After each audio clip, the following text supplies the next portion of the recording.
10 minutes. Okay, I'll give you 20 minutes. That's okay. So I initially was going to do it like Siraj Rawal's really quick questions with Tren Black, but then I thought it would be really mean, so I did not do it. I thought that would be really funny. Yeah. Well, so are you just gonna post a Zoom? So Zoom recordings are really low quality, but I mean, I guess yeah, it should be fine. So I have like 25 subscribers and three real people watching. So like that. So I was just watching your popular mobile games video just right now, 20 seconds ago. Yeah, that video was awful. No. See, the thing is, I don't know why I did not watch it initially. So when you posted the other ones, the Matt Tran and the tech lead ones, I was just like click on it, and then this was a more satisfying video. When I watched it, I felt happier, but for some reason I did not watch it until now. Is that weird? You know, I've battled with this question for a while. Like my dramatic videos, the beef that I used to have with Tech Lead and Matt Tran, those videos were a lot more popular. That's kind of my like claim to fame.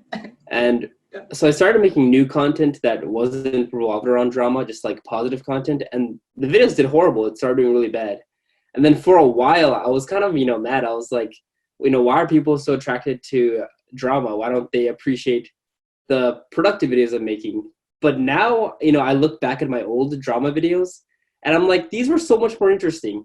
Like it is more fun to watch. So I can't really be mad at anyone for liking those old videos more.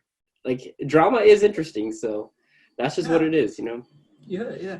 And the part about the drama is you were brave enough or stupid enough to target these big dogs with a million subscribers, and that level of honesty, sincerity, or realness is really scarce on the internet. So I guess that is the reason they blew up. But yeah, yep. And maybe people were cheering for like the underdog. When I made my tech lead video for the first time, the Joma and tech lead, it had I had less than 1,000 subscribers. I had like maybe 600 subscribers, and then yeah, and then once that video did well, a few of my older videos started doing well. So that's kind of what happens on YouTube. You can have 100 videos all with like 50 views, and then one video blows up, and then all the past videos blow up. Yeah, yeah, and YouTube's weird, yeah. yeah, exactly. And the subscriber thing, I don't think it really is relevant at this point. I have subscribed to you. I still don't see your videos, and I haven't subscribed to some other random fellow, and I still see his videos. So at this point, the subscriber thing is just it's just there. Yeah, it's a really really good point. Back in the old days, the content you see on your feed is who you're subscribed to, but now with recommendation algorithms, it doesn't matter so much. I hear that a lot. A lot of people tell me that, like, hey, I'm not like, why aren't you making videos anymore? I'm like, I am. And they see my channel, like, oh my god, I didn't get recommended any of these videos, and I'm like, yeah, it's weird. Yeah, exactly. And so I would just like to keep this light and go back to the one of the first videos you made. So somewhere you mentioned that you started YouTube as a bet. So what was that like? A bet. Yeah. So I mean, a lot of people are very, very passionate about YouTube. I'm honestly not that passionate about. I say this about everything. I say this about game development. I say this about everything. But uh, yeah, I didn't have some big dreams of being a YouTuber. I was studying the YouTube algorithm just for fun. I watched this video from Devin Crawford. Do you know who Devin Crawford is? Yeah. Oh, that he stopped making videos. That guy was He did. really He great. did. Yeah. But he made a video called I think like hacking the YouTube algorithm in 2019. Yeah. Basically, how he thinks it works. And then I watched a Veritasium video called "Why Videos Go Viral." And with those two videos, just those two videos, I thought in my head, if I wanted to get 50,000 subscribers in 1 year, I bet I could do it. So I told my friend that, and she said, "No, you can't. It's really hard." And I'm like, "Okay, you want to bet?" So I started making videos, and in 1 year, I got 90,000. So Yeah. it worked out. And the drama. So did you factor in the drama as a place as a variable in the algorithm that if you did drama you would get blow up bigger? Yeah, controversy drives clicks always, but the main thing I was doing during that time before I had even 1,000 subscribers is every video I made was just very different of a video, because like my idea was every video I make, it needs a chance to go viral. Like maybe this one won't go viral, but this needs a video that has potential to go viral. So every video in some different way would have to go viral. And then if it didn't work, I wouldn't do something similar. I would do something viral ability in a different field until one worked. And the one that worked was the drama video. Yeah. I mean, even before then, I made an SAT video. I saw that. Yeah, I saw that. That video had 40,000 views before my drama videos. So that did well actually in itself. That's how I got like my first 400 subscribers. And then the drama did well, so I kept doing that for a little bit. And then I just got bored of it. I could have kept doing it. I would have gotten bigger. But I hate making the same video over and over again. So I don't want to make it again. So yeah, makes sense. And the SAT ones, if that one had blown up to the extent the drama ones blew up, this would be a different channel, right? It would be a different channel. That's a good question. Okay, the SAT is a very, very particularly bad niche. So SAT, I wouldn't go further, because here's why SAT. I have friends that are doing the SAT niche.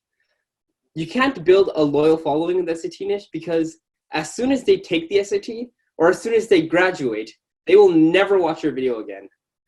So you'll never build a loyal following. You're selling information, and selling information already is a bad niche. But on top of that, it's information with like an expiration date. The day they graduate, they're gone. So no, I would never do SAT. That was just a one hit. Like I got the score, so I was like, I might as well just make a video of it. It's like value I can provide. So I did that and moved on. But yeah, if another one of my videos like I forgot my old videos. Let's see what videos I made. Cool. Like if my day in the life video blew up, this would be a different channel. Yeah. Oh yeah, I did not see that. I saw it. I saw the thumbnail. I did not see that video, but yeah, of course. I made that video because day in the life videos were all blowing up in this field. They're all bad. They all like 6 minutes of just nothing. So I wanted to be the first person to provide valuable content in a day in the life video, and it did horrible. But if that video did well, maybe I would have been like a vlogger, because it's kind of like a vlog video. I'm just imagining Casey Neistat's videos with your face. Yeah, a little bit actually. yeah. And sorry, go on. Go ahead. Yeah. So you mentioned the niche, right? The tech niche where you make tutorial videos, and we have that person who makes really great web development videos. I don't remember his name, but there are so many of them. But at the end of the day, you're just watching someone's screen with a person speaking over the microphone, and there is no separation factor. There is no differentiation between who is speaking and what they are talking about. So there is no character. Basically, that is what I'm getting at. So you could just replace the video with someone else, with a different person. It won't make a difference. But for people like you and who's the taser person? I forgot his name. Michael Reeves. Yeah. So we don't watch your videos for technology, right? It is just the so in Doctor House, if you have watched the TV series, Doctor House says something along the lines of, we don't watch Doctor House for medical stuff. You watch it for the tech. You watch it for the character. So I think having a character is going to be the next big thing. The persona that you play, maybe. I was talking to some other YouTubers, some other large YouTubers about this. This is very, very true. Like at a certain point, so your content is your content, but to really take it to the next level, your personality has to be your content. And as an example of this, so do you know who Danny is? This video game creator, Danny? No, it's just a friend of mine. He makes video games. He has like 1.5 million subscribers. But the thing about him is, so his content is like, watch me make this video game. That's the content. But he has a second channel where all he does is just read memes that other people write. Yeah. And his second channel videos always get over 500,000 subscribers. But everyone else in this video game niche, even though they put their heart and their soul into their main videos, they're not making 500,000 subscribers. But he has an unrivaled personality, and you can't replace that. And that's the thing, That's also why I'm leaving game dev niche. I'm not doing game dev anymore, and I'm leaving. And I left commentary, and I left them for the same reason. I left them because both of them are requiring me to like compete for content. Like in commentary, everyone is competing for the same topic. So what is the commentary one? Can you give an example of that? The commentary niche? Commentary, it's like just talking to a camera, like drama or like, do you know like Cody Ko? No, I don't. But yeah, maybe drama just stuff, talking about other people. Just talking about other people. It's a huge niche. Oh. But what happens is, it's you're competing for content. So if one person does something stupid, every commentary channel is talking about that one person. Yeah. But if someone watches this guy, what incentive do you have to watch everyone else's video? You don't. You're competing for this topic. And then video game, I joined it because I thought it was different. I thought nobody is doing this except two people, Sam Hogan and Danny. Two people are doing this. So I joined it. But within this month alone, 10 new channels popped up. So this month it got very popular. And now, once again, it's all, I made Fall Guys in 24 hours. I made Among Us in 24 hours. If you look those up, there is literally 50 of those videos made this week. And competing for content, I'm not doing that. So I want something like only I'm doing, like original to me. So I might have an idea, but we'll see when you care telling us about it, what's your new niche? Okay, first ever time mentioning this. So I made 2 videos called Useless Advice Majoring in Computer Science and Useless Advice Learning How to Code. And they did very well, actually. Yeah. But I didn't continue doing it. Basically, it's like bad animation, but in the field of computer science, talking about topics. And the thing about these videos is they're a little educational, but they're mostly me just making jokes. There's no jokes in this field, especially things that are semi-educational. So people really like those videos. And no one does it in that format. I get it from this one person, Casually Explained. That's his YouTube channel. Yeah, that guy's amazing. Yeah, I just like his channel. I love him. I emailed him and he responded to me. He said my channel's, I don't know, he said I have a sick channel. That was awesome. But yeah, so that, but I want to go back to that in computer science because that did well and no one else is doing that. But expand it a little bit. So the next video I'm working on right now, the title is going to be Data Structures and Algorithms in 10 minutes. But in a casually explained type video. So jokes, animations. Makes and sense. Never been done before and so much value. So it has very big potential and I don't have to compete with anyone. Yeah, and on that note, if you look at the tech lead as a persona, he was a caricature who used to give you mildly educational advice, and it was funny.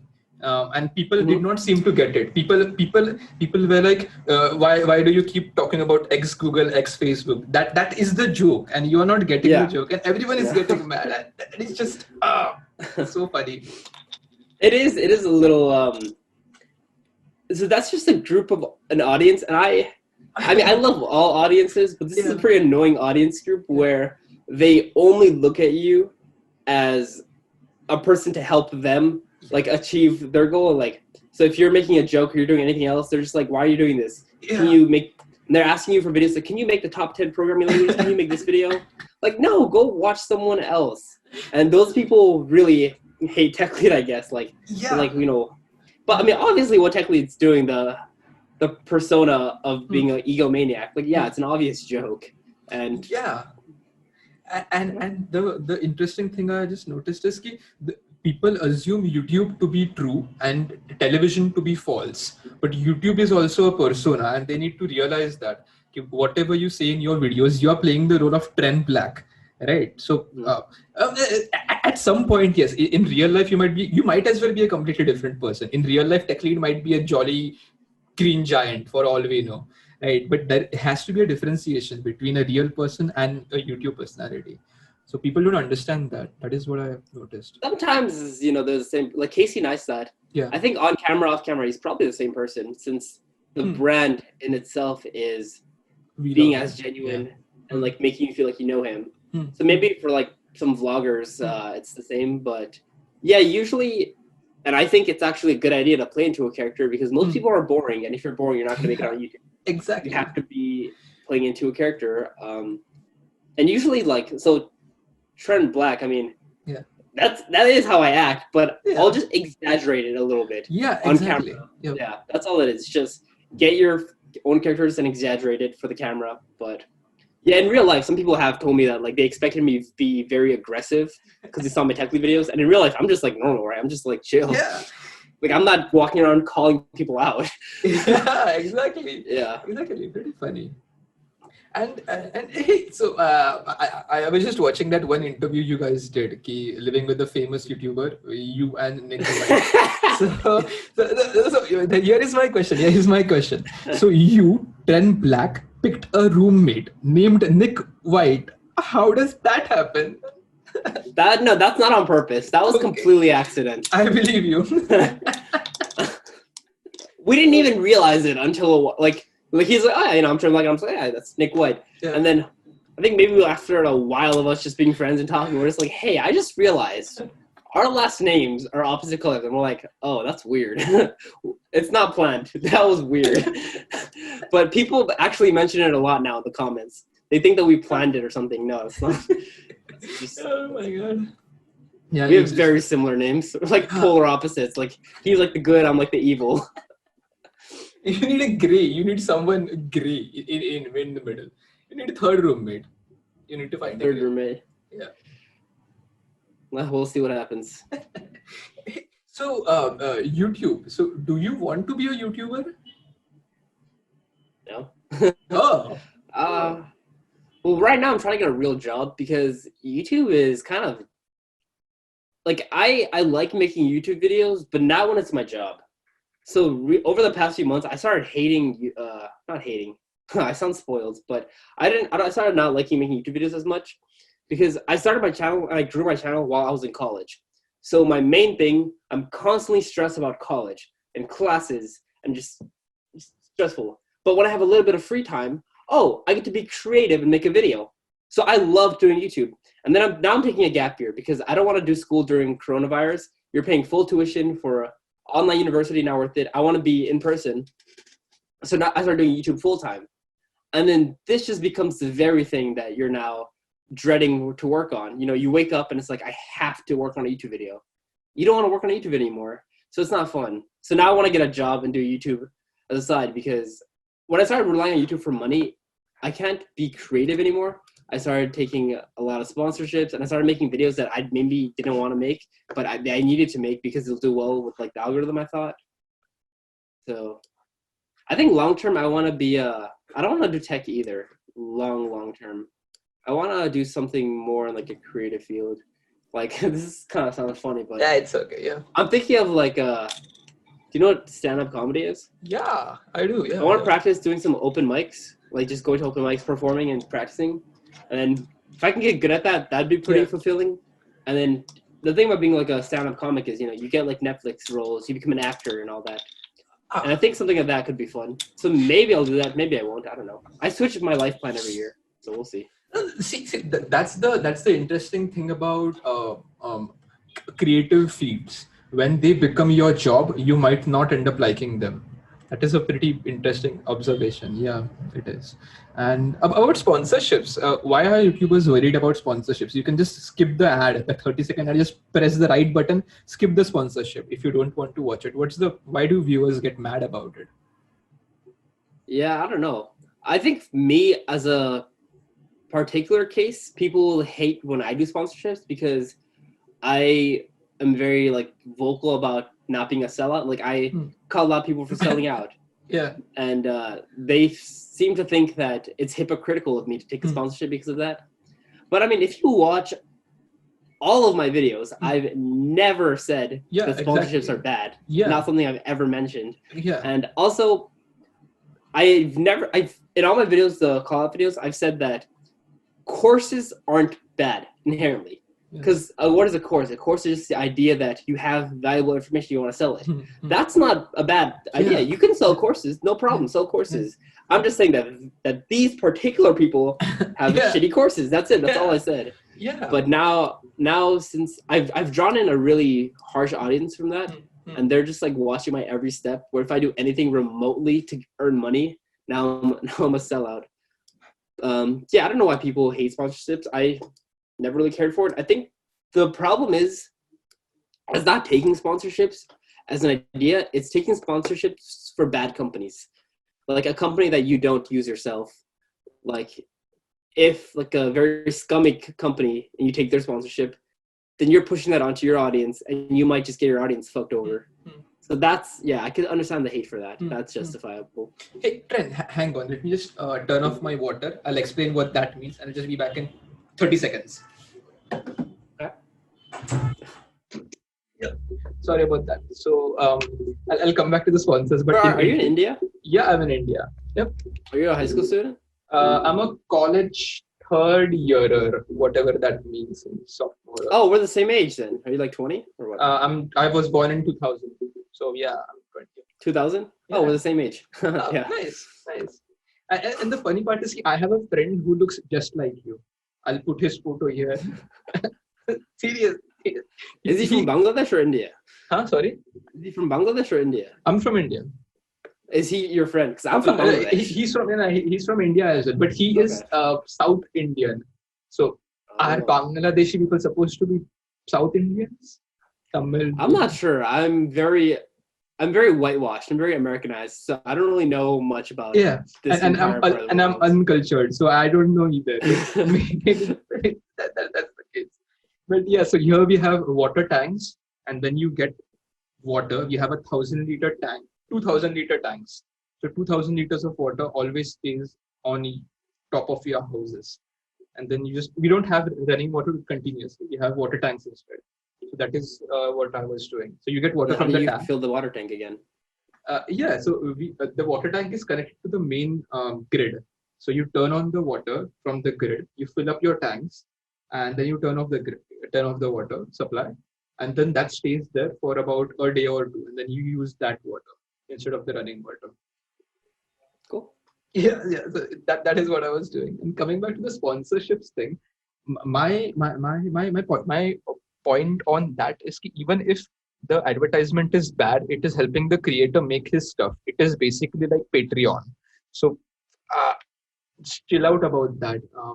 For the viewers, actually, just chill out about that. It doesn't matter. So yeah, it's actually not that bad. I mean, like the back, like I got sponsored by Raid Shadow Legends. Which is a very, very, people hate this company. People hate them. Yeah. And I thought, like, I knew the money, honestly. But I thought people were gonna be very mad about that. Yeah. People weren't really mad about that. So yeah, exactly. I mean, like, obviously some people, so blah, blah. But I was expecting a lot of people to say it, and not many people have said it. So either my old audience are gone now, which is good, or or people don't really care that much. I think Raid, maybe it's kind of funny to be sponsored by Raid. yeah, ironically, the meme, yeah, probably. Yeah, makes sense. But yeah, use code Tren Black. No, I'm kidding. oh, nice. Yeah. And about school, taking the gap year at school. So my take on that is it is awesome that I don't have to go to college because allegedly everyone is cheating over Discord. Everyone is cheating in the exams. Right? So there is no need to study. You can just get a piece of paper and that's that. Well, that's plausible. A lot of people are doing that. Well, I mean, what does college mean to you? Because in America, you don't need the paper. If you want to be a software engineer, you don't need the paper. Like, I'm interviewing, and I've been applying for full-time roles for 1 week now, and I have at least 10 interviews for companies. They're all paying like 6 figures, right? And I don't have a degree. I'm 20 years old, and they're seriously going to interview me for a full-time position. You don't need, in America at least, I don't know, maybe in other parts of the world, but in America, you don't need a college degree to make a lot of money as a software engineer. So what's the point of college then, right? I think it's still valuable for the experience. Yeah, like it is a party. It's an amazing experience. Yeah, exactly. No, it's not just parties. You make friends, and there's clubs and clubs of different interests. Maybe you're into stand-up comedy. Join the stand-up comedy club. Make lifelong friends. And then the gym there and the culture, and then to actually learn, I think is an amazing experience, and that's worth the money. But if you're paying the money to skip all that and get some paper that don't even matter, what are you doing, man? That's too much money for nothing. So how much was your tuition for 1 year, or the general tuition in America for a year? Okay, so I'm out of this is for Arizona State only. I can't speak to every school, but I'm out of state. I'm from Hawaii, but I go to school in Arizona. And out of state costs more than in state. So tuition per year for Arizona State is like $30,000. However, because I got my SAT score, I got like a scholarship off, I think $17,000 for that, and then a few other scholarships. So it's about 8 to 9 thousand a year. Oh, that's not so bad then. Yeah, but you need the at least like a 1400 on the SAT to get that scholarship. Oh, yeah, makes sense. That's why I studied, because I studied specifically for this scholarship. Oh, I wouldn't go to a school if it was that expensive. Yeah, that doesn't make sense. Exactly. In You need to be India, very careful going into school. Yeah. yeah, yes, exactly. So in India, college costs around for a year, I would say 1.5 lakhs. That is about $2,000, $2,000 per year. So your total college experience is about 15 less than 15,000 to $10,000, and you make that amount back usually in like a year, if you just say.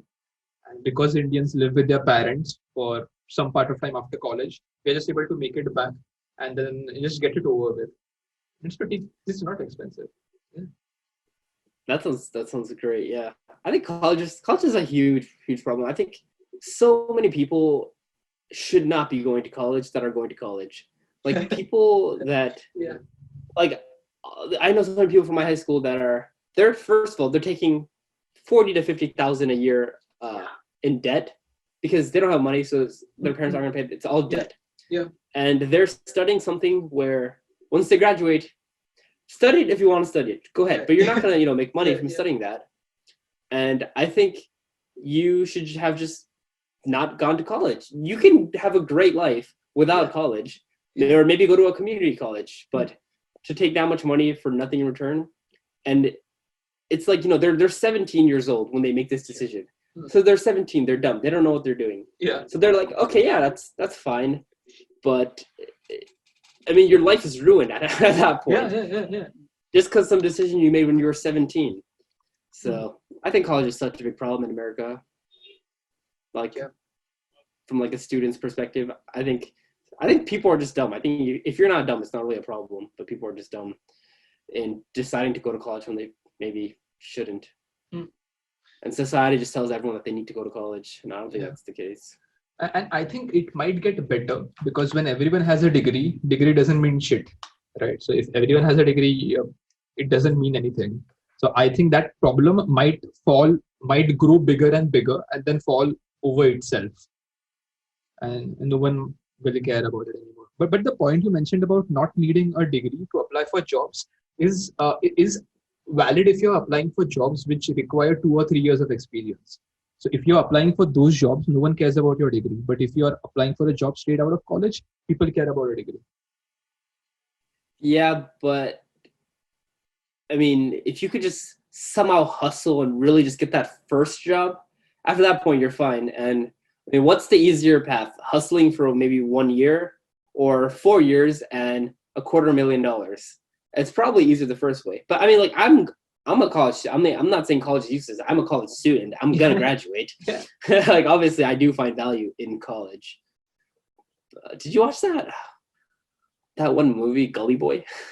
Oh, I have heard about it. I did not end up watching it. The Indian movie, right? Yeah, I watched it in a movie theater in America. I don't know why a movie theater in America was playing an Indian movie. Was it dubbed in English? No, they were speaking Indian. I didn't understand anything. There was subtitles. I watched it with this person, but yeah, it was a really good movie. But I think there was a scene in that movie where the main character, he was a driver, and he was driving people around, and driving is not a very prestigious role. And then in the back was a father and a daughter, and the father was telling the daughter that she needs to go to college and get whatever. And then the father asked the driver, he's like, what education do you have? And the driver said that he had a degree. And the father looked at the daughter and said, see, a degree isn't enough, you need like a post degree. So just to embarrass the driver, he's like, Just say, yeah, see, he has a degree. He's still a driver. So brutal. Great movie. I highly Yeah, recommend. yeah. But the so I don't know why anyone is going to college. Even in colleges, people don't know jack shit about software development or coding. They just know some C++ algorithms. And now my curriculum is so outdated here in India that they were teaching us JSP, Java servlets. They updated it last year, but I'm still learning Java servlets and PHP. And I'm still learning PHP. And then I asked the person, the professor, could I use JavaScript for my project? And he's like, JavaScript can only work in the browser. How are you going to build the backend with it? And he just was angry at me. How are you going to build a backend with JavaScript? He has no idea what Node.js is. Yes, exactly. Then I said Node.js, and he's like, you can only use it with React. I said, okay, okay. No. Yeah, I mean, I like you're studying computer science, not really software development, I think, or for like if you are studying computer science.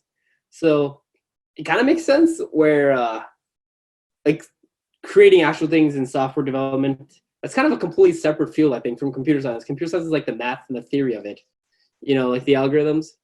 And you can be good at this, at the software development, without even knowing the computer science, or at least maybe decent at it. Like coding boot camps, they teach you only the software development. They're not teaching you algorithms. And computer science degrees kind of only teach you like this part. So I think people that are good at this part, they can usually learn this part pretty fast.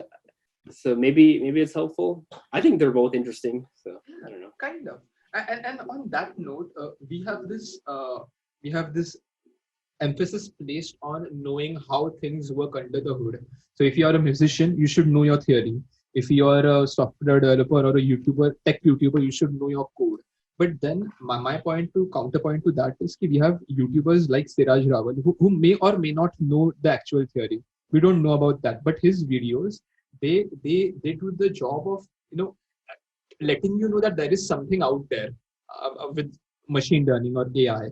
And Siraj Rawal is just an example, just popped up at the top of my head. But that there is a place for people who don't know things under how they work under the hood. Most web developers don't know how Node.js works, how the Chrome does stuff. So I don't think it really matters as long as you can get the job done. It's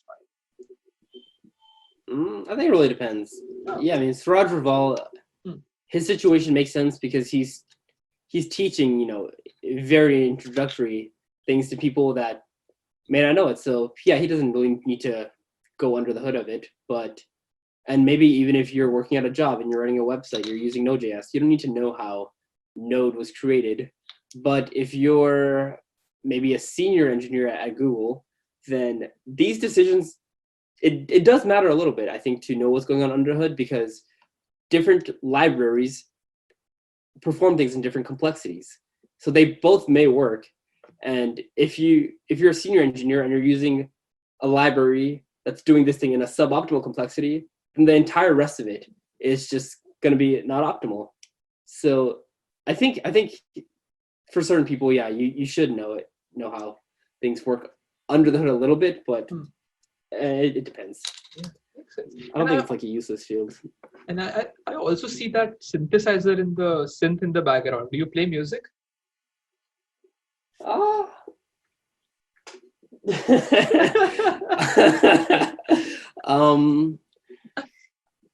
I will see. Like, I think I'm a creative person, and I try a lot of things. Yeah. And I'm not really good at any of them, but I'm still trying. Yeah, and music is one of those things where I